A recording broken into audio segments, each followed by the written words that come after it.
आप ब्रेक के बाद आपका स्वागत है। चलिए सबसे पहले बात कर लेते हैं, आज बाजार की चाल देख लेते हैं कि बाजार की चाल कैसी दिख रही है। तो निफ्टी आज दायरे में कारोबार कर रहा है, 25,000 के आसपास है, हल्की नरमी यहां पर दिख रही है। लेकिन निफ्टी बैंक की तेजी बढ़ी है, 325 अंकों की मजबूती यहां पर आ गई है, तो यहां पे खरीदारी थोड़ी बढ़ती दिख रही है। निफ्टी में बढ़ने वाले शेयरों की बात करें तो ऑटो से काफी सपोर्ट मिल रहा है। बजाज ऑटो 3.25% ऊपर है, श्रीराम फाइनेंस में अच्छी तेजी है 1.5%, आयशर मोटर्स में अच्छी तेजी है 1.5% की तेजी यहां है, हीरो मोटो 1.25% की तेजी के साथ कारोबार कर रहा है।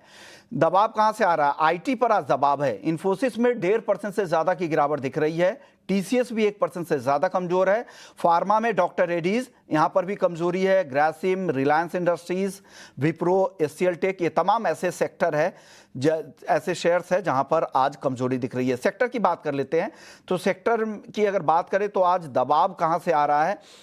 तो आज दबाव है कुछ ऑयल एंड गैस शेयरों पर, चुनिंदा एफएमसीजी सेक्टर्स पर दबाव है, और जो सपोर्ट मिल रहा है बाजार को वो सरकारी बैंकों से मिल रहा है। सरकारी बैंकों में अच्छी तेजी है, रियलिटी शेयरों में अच्छी तेजी दिख रही है, फार्मा में मजबूती है, पावर शेयरों में मजबूती दिख रही है, और पीएसयू कंपनीज में भी आज ठीक ठाक खरीदारी यहां पर देखने को मिल रही है। तो बाजार का हाल ऐसा है। स्मॉल कैप इंडेक्स में आज काफी अच्छी तेजी, दिग्गजों के मुकाबले आज फिर से, पिछले सत्र में भी फ्राइडे के दिन भी हमने देखा था स्मॉल कैप की रफ्तार ज्यादा थी, वही रफ्तार आज भी कंटिन्यू हो रही है। निफ्टी स्मॉल कैप इंडेक्स देखिए 1% से ज्यादा की तेजी के साथ यहां पर कारोबार हो रहा है। तो ये तो बाजार की चाल है, लेकिन आज मिड कैप बाजार में कहां एक्शन है, वो 3 स्टॉक्स आपको, टॉप 3 स्टॉक्स बता देते हैं कि वहां पे इतनी तेजी क्यों है।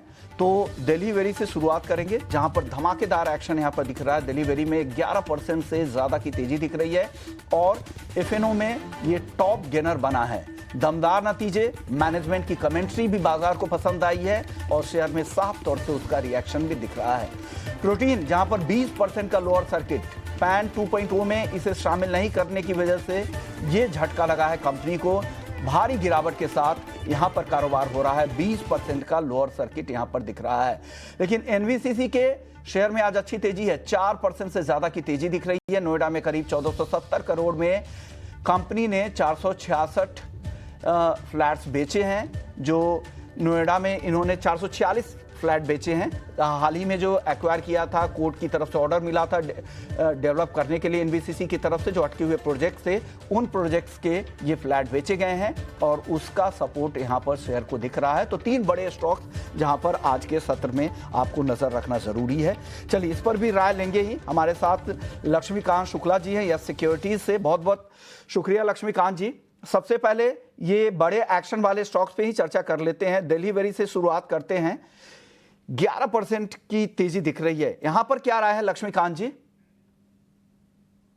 नमस्कार विष्णु मोहन जी, और आपके शो में बुलाने के लिए आपका बहुत बहुत धन्यवाद जी। अगर डिलीवरी के शेयर हम देख देख पा रहे हैं डेली के चार्ट पर, तो यहाँ पे ऑलरेडी एक बड़ा गैप अप ओपनिंग के साथ इस स्टॉक ने शुरुआत की थी, और अभी भी इसने अपने अपसाइड मोमेंटम को बरकरार रखा हुआ है, और करंटली अपने 200 डीएमए लेवल के ऊपर ही ट्रेड कर रहा है। तो overall structure seems to be मतलब बुलिश साइड का ही है। तो मुझे लगता है कि यहाँ पर जिनके पास पहले से ट्रेड है, तो उनके लिए अच्छा मुनाफे का रिटर्न ये स्टॉक देता हुआ नजर आ रहा है। जो स्टॉप लॉस बनता हुआ नजर आ रहा है वो अराउंड आ रहा है 330 के आसपास, और जब तक ये इसके ऊपर ट्रेड करता है तब तक इसमें तेजी बनी रहेगी। हालांकि फ्रेश बाइंग के लिए तो अभी रेकमेंड नहीं किया जा सकता है, क्योंकि रिस्क रिवॉर्ड रेशियो फेवरेबल नहीं है। अगर यहाँ पर हमें एक शॉर्ट टर्म पुल बैक मिलता है toward the levels of 345 to 340 के जोन के आसपास, देन आफ्टर हम बाइंग के लिए रिकमेंड कर सकते हैं। उस दौरान जो स्टॉप लॉस रखना है वो रखना है 330 का, और एक बार ये स्टॉक अगर फिर से 365 367 के ऊपर निकलता है, देन आफ्टर हमें फिर से इसमें तेजी दिखाई देगी, और उस दौरान ये स्टॉक 395 के लेवल्स को भी टच कर सकता है। 395 की भी गुंजाइश आपको यहां पे दिख रही है। चलिए एक और स्टॉक है एनवीसीसी, यहां पर भी जबरदस्त तेजी है, करीब 4.5% की। इस पर क्या राय है एनवीसीसी पे लक्ष्मीकांत जी? एनबीसीसी ने जो अराउंड 22 अप्रैल है वहां उस रेंज के जो स्तर है उनको उसके ऊपर ये स्टॉक ट्रेड कर रहा है और यहाँ पर एक पॉजिटिव क्रॉसओवर आता हुआ दिखाई दे रहा है 20 और 200 डीएमए के बीच में और यहाँ पर 50 और 100 डीएमए के बीच में भी पॉजिटिव क्रॉसओवर है। तो ओवरऑल स्ट्रेंथ स्टॉक शो कर रहा है। बट अगर हम स्टॉप लॉस की बात करें तो वो काफी दूर दिखाई दे रहा है। ये स्टॉक अभी करेंटली ट्रेड कर रहा है 115 पर और जो स्टॉप लॉस दिखाई दे रहा है वो 100 के आसपास दिखाई दे रहा है। तो मुझे लगता है कि यहाँ पर भी एक शॉर्ट टर्म पुल बैक का वेट करना चाहिए एक स्विंग ट्रेड के लिए। अगर ये स्टॉक 108 110 के आसपास आता है, एक शॉर्ट टर्म पुल बैक देता है, तो फिर हमें यहाँ पर हम तेजी के लिए स्टॉक को बाय करके रख सकते हैं और वहां से अगर हमें कोई फॉल बाइंग मोमेंटम मिलता है देन आफ्टर हम यहाँ पर 123 से लेकर 126 के लेवल ये स्टॉक आने वाले समय में दिखा सकता है। बट फ्रेश बाइंग के लिए थोड़ा सा वेट करना चाहिए। बाय ऑन डिप्स की स्ट्रेटेजी के साथ इसमें ट्रेड करेंगे तो ज्यादा बेहतर होगा। ऑन डिप्स यानी यहाँ पे भाव को नीचे आने दे फिर खरीदारी करें, करंट लेवल पे ना खरीदे, ये सलाह यहाँ पर लक्ष्मीकांत जी की तरफ से आ रही है। लेकिन चलिए आगे बढ़ते हैं। अब वक्त हो चुका है 3 घंटे के ट्रेड जानने का।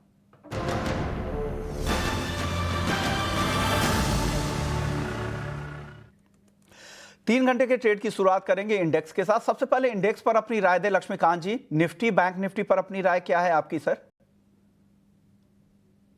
देखिए निफ्टी का अगर हम पिछले 2 दिनों का ट्रेंड देख रहे हैं तो वहां पर हमें एक नैरो रेंज का कैंडलस्टिक फॉर्मेशन हो रहा है जो कि 120 के रेंज में ही ट्रेड कर रहा है।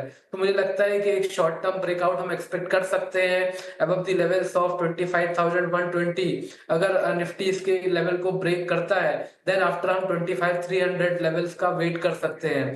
अगर निफ्टी 25,120 के लेवल को ब्रेक नहीं करता है तो एक शॉर्ट टर्म सपोर्ट दिखाई दे रहा है 24,700 का। तो मुझे लगता है कि जो 2 दिनों का स्ट्रक्चर है वहां पर हमें एक स्टिफ रेजिस्टेंस तो दिखाई दे रहा है 25,120 का। तो एक शॉर्ट टर्म पुल बैक का वेट कर सकते हैं toward the levels of 24,700 to 24,750 with the stop loss of 25,120। वहीं पर अगर हम बैंक निफ्टी की बात करें तो बैंक निफ्टी में हमें एक फॉलिंग ट्रेंड लाइन का ब्रेकआउट देखने को मिल रहा है। आज ये बैंक निफ्टी 55,500 के ऊपर ट्रेड कर रहा है। बुलिश बेल्ट होल्ड का फॉर्मेशन भी है। तो बैंक निफ्टी में बाइंग का रिकमेंडेशन किया जा सकता है with the stop loss of 55,100 और जो अपसाइड के टारगेट दिखाई दे रहे हैं वो दिखाई दे रहे हैं 56,100 के आसपास। तो ओके। दोनों में ही निफ्टी में थोड़ा सा कॉशन रहेगा और वहां पर हमें 24,750 700 के लेवल दिखाई दे सकते हैं। बट बैंक निफ्टी स्ट्रॉन्ग नजर आ रहा है तो बैंक निफ्टी में बाई की सलाह रहेगी। तो बैंक निफ्टी खरीदने की सलाह यहां पर 55,100 के स्टॉप लॉस के साथ 56,200 तक बैंक निफ्टी जा सकता है।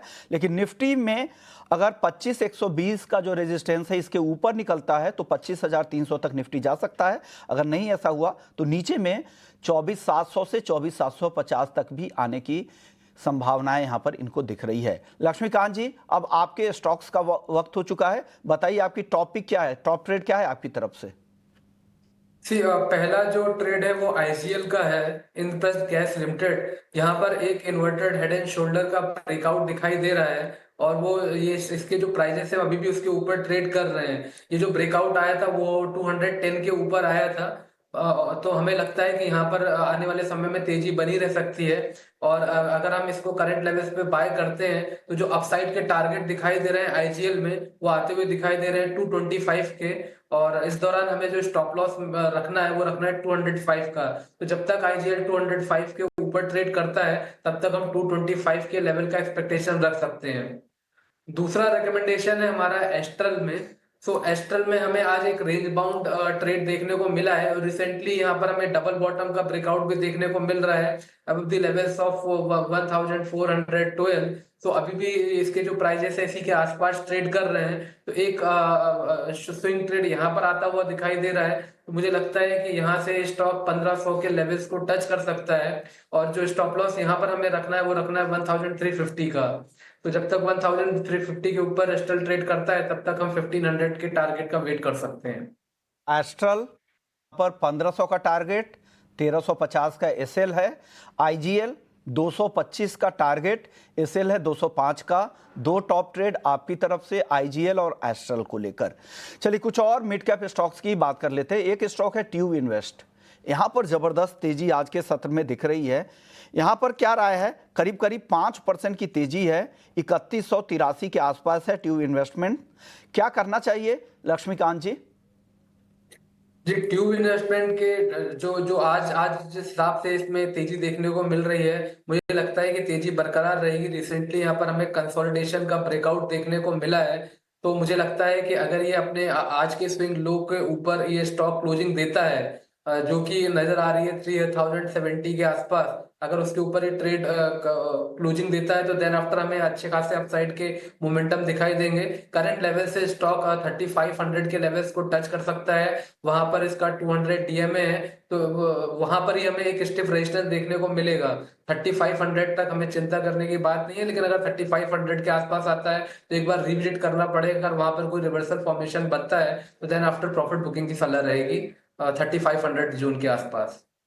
500 तक आपको चिंता नहीं दिख रही है, 3500 रुपए तक जा सकता है ये स्टॉक, वहां पर रेजिस्टेंस यहां पर दिख सकता है। एक और स्टॉक है गोदरेज प्रॉपर्टीज का, यहां पर भी 3% से ज्यादा की तेजी है। लगातार रियल एस्टेट शेयरों में अच्छी तेजी दिख रही है। क्या लक्ष्मीकांत जी यहां पर क्या राय बन रही है? महीने भर में अगर आप देखें तो 10% से ज्यादा दाम बढ़े हैं, और तेजी आगे बढ़ेगी क्या गोदरेज प्रॉपर्टीज की? जी हाँ, बिल्कुल। चार्ट स्ट्रक्चर बुलिश दिखाई दे रहा है, वी शेप की रिकवरी आती हुई दिखाई दे रही है गोदरेज प्रॉपर्टी में। और पिछले 3 दिनों का जो अगर सेशंस हम देख पा रहे हैं तो वहां पे हायर टॉप हायर बॉटम भी बनाता हुआ स्टॉक नजर आ रहा है। और इस स्टॉक में एक अच्छा खासा बेस फॉर्मेशन भी बनता हुआ नजर आ रहा है around the levels of 2080 to 2120, so जो कि एक स्ट्रॉन्ग सपोर्ट है इस स्टॉक के लिए। अब जो इमीडिएट रेजिस्टेंस नजर आ रहे हैं वो नजर आ रहे हैं 2320 के ऊपर। अगर उसके ऊपर ब्रेकआउट मिलता है तो वहां से स्टॉक 2550 से लेकर 2570 के जोन को टच कर सकता है। तो ओवरऑल जो मोमेंटम है वो बुलिश साइड का ही है, और जब तक स्टॉक 2080 से लेकर 2120 के ऊपर ट्रेड करता है तब तक इसमें बुलिशनेस बरकरार रहेगी। 1080 के ऊपर जब तक है तब तक यहाँ पे बुलिश पैटर्न आपको दिख रहा है, और 2500 के ऊपर भी जाते हुए आपको आगे दिख रहा है। चलिए आगे बढ़ते हैं। अब बता दें कि डिफेंस शेयरों में लगातार तेजी के बीच आज भारत इलेक्ट्रॉनिक्स के अब नतीजे आने वाले हैं। चौथी तिमाही की कंपनी नतीजे जारी करेगी। नतीजे कैसे रह सकते हैं, अनुमान के साथ हमारी सहयोगी कनिष्का सरकार जुड़ गई हैं। कनिष्का बताइए क्या एस्टिमेट्स हैं? भारत इलेक्ट्रॉनिक्स यानी बीईएल जल्द ही अपने Q4 FY25 के नतीजे पेश करने वाली है। एक्सपर्ट्स का मानना है कि इस बार कमजोर लेकिन स्थिर ग्रोथ के चलते ग्रोथ देखने को मिल सकती है, जिसमें मजबूत ऑर्डर बुक और इंडिजनाइजेशन पर फोकस रहेगा। ब्लूमबर्ग के एस्टिमेट्स के हिसाब से कंपनी की इनकम 8,890 करोड़ के करीब रह सकती है, जो साल दर साल करीब 4% की ग्रोथ को दर्शाता है। हालांकि प्रॉफिट में थोड़ी गिरावट संभव है। पैट 1,750 करोड़ रुपए के अराउंड रह सकता है, जो ऑलमोस्ट 2% कम है पिछले साल के मुकाबले। बड़ी डिफेंस डील्स के एग्जीक्यूशन पर की फोकस रहेगा, जैसे Akash weapon system, LRSAM, naval fire control system, EW systems और रेडार पर।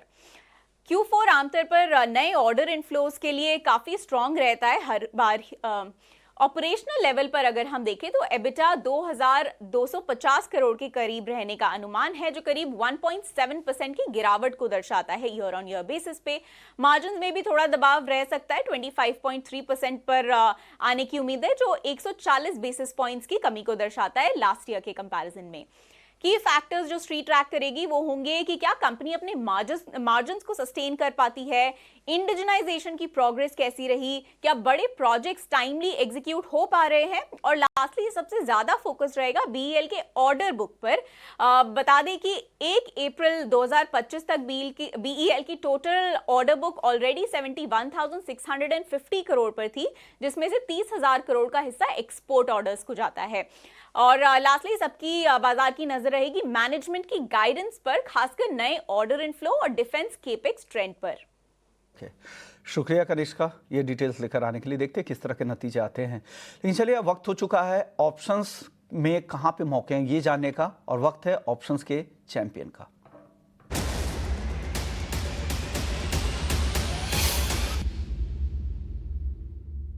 और ऑप्शंस के चैंपियन बताने के लिए हमारे साथ कुणाल परार है, चॉइस इक्विटी ब्रोकिंग के।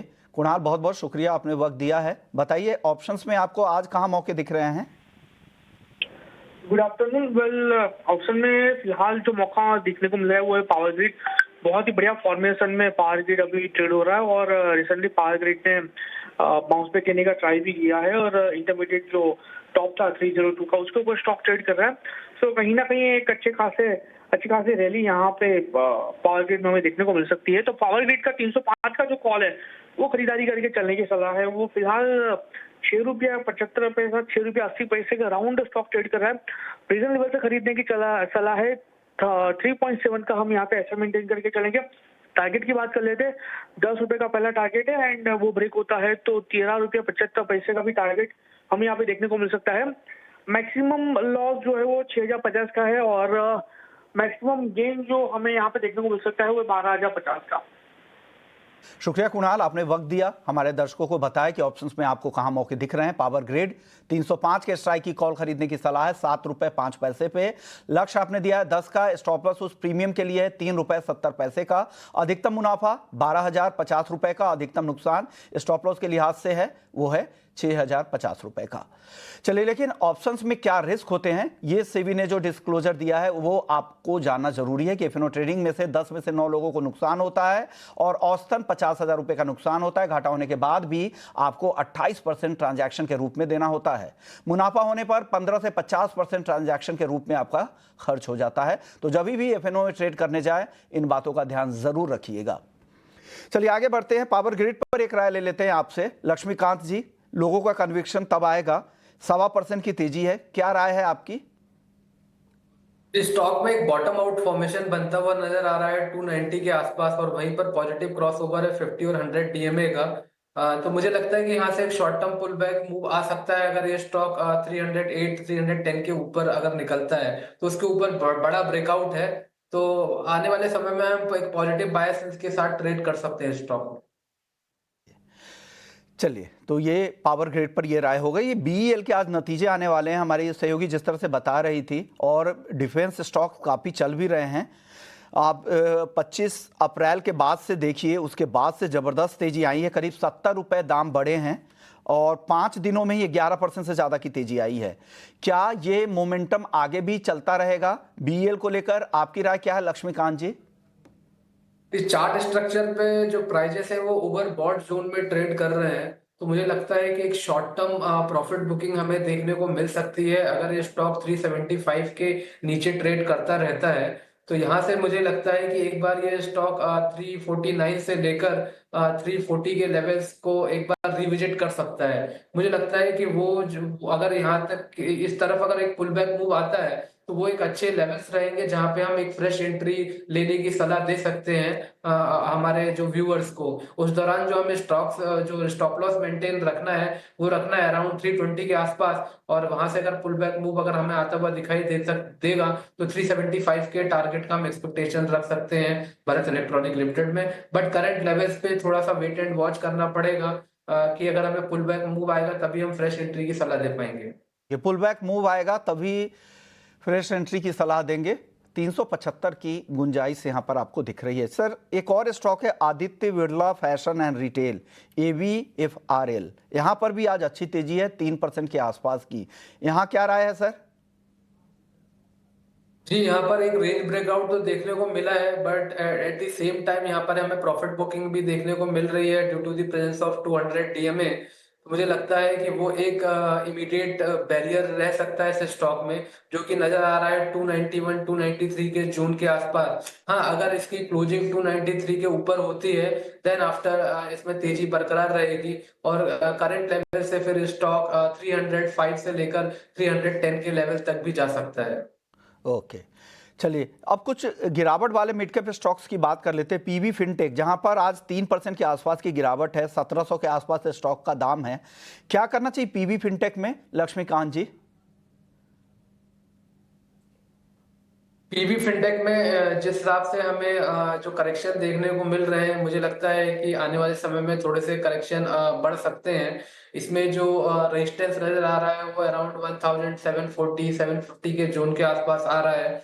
तो जब तक ये स्टॉक इसके नीचे ट्रेड करता है तब तक इसमें एक करेक्शन आने वाले समय में बढ़ सकता है। और अगर ये अपने प्रीवियस स्विंग लो जो कि 1690 के आसपास आ रहा है उसके नीचे अगर निकलता है देन आफ्टर इसमें जो डाउनवर्ड मूव है वो आने वाले समय में बढ़ सकता है और देन ये स्टॉक 1650 के लेवल्स को भी टच कर सकता है। 1650 1650 तक भी आने की संभावनाएं आपको दिख रही है।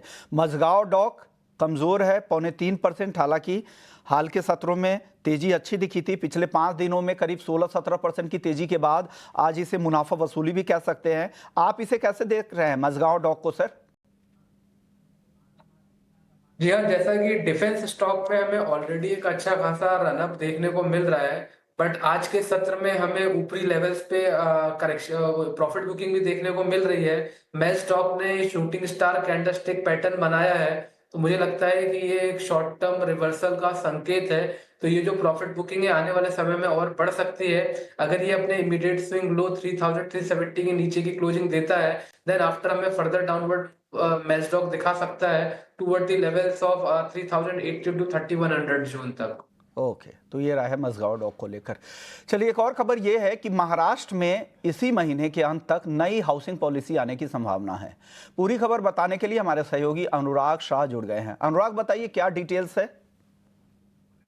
18 साल के लंबे इंतजार के बाद महाराष्ट्र सरकार नई हाउसिंग पॉलिसी लाने जा रही है और हमारे सूत्रों के मुताबिक इस महीने के अंत तक हाउसिंग पॉलिसी को मंजूरी मिल जाएगी। कैबिनेट के अंदर इस पॉलिसी को लाया जाएगा और उसके बाद कैबिनेट की मंजूरी के बाद ये पॉलिसी लॉन्च होगी। अक्टूबर 2024 में आचार संहिता लागू होने से पहले, ठीक पहले सरकार के द्वारा ड्राफ्ट जारी किया गया था हाउसिंग पॉलिसी का, और जिसमें कई सारे प्रावधान थे।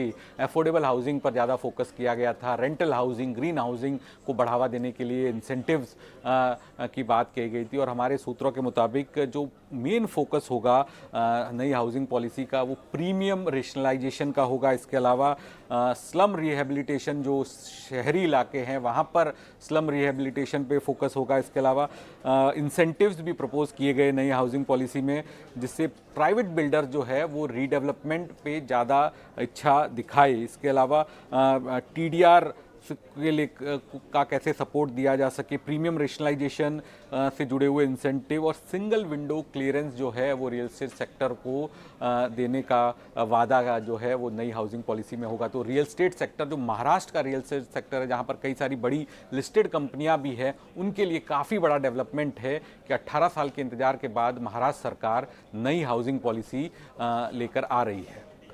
शुक्रिया अनुराग, ये पूरी डिटेल्स बताने के लिए। चलिए लक्ष्मीकांत जी, अब वक्त हो चुका है इस शो को यहीं पे खत्म करने का। जाने से पहले आपने ढेर सारे स्टॉक पे राय दी है, इससे जुड़े हुए कुछ डिस्क्लेमर देना चाहेंगे? जिन भी स्टॉक्स के बारे में यहाँ पर सलाह दी गई है या बात की गई है उनमें मेरा कोई पर्सनल पोर्टफोलियो में वो स्टॉक्स नहीं है। हालांकि मेरे क्लाइंट्स और जो ऑर्गेनाइजेशन है उनके क्लाइंट्स के ट्रेड हो सकते हैं यहाँ पर। ओके, शुक्रिया आपका, आपने वक्त निकाला, अपनी रिसर्च से हमारे दर्शकों को मदद की। चलिए, मिड कैप मसाला को यहीं समेटेंगे। ब्रेक के बाद लौटेंगे तो कॉर्पोरेट कनेक्शन लेकर आपके लिए आएंगे, जहां पर हमारे साथ आज कल्पतरू प्रोजेक्ट्स का मैनेजमेंट होगा। तो कहीं मत जाइए, बने रहिए हमारे साथ। जल्द लौटते हैं।